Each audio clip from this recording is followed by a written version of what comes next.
श्री स्वामी समर्थ. काल ना माझ्या मैत्रिणीची डिलिव्हरी झाली होती, तर तिला भेटण्यासाठी आम्ही निघालो.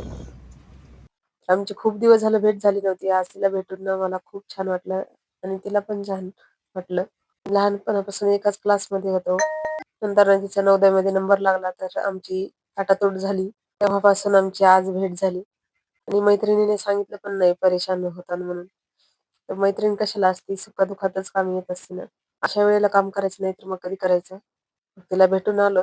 नंतर येता-येता म्हणलं मी उद्या आज शिवरात्र आहे म्हणून हे कालच आणून ठेवलं. बोरं, सेब आणि केळी आणि येताना फुलं पण आणली.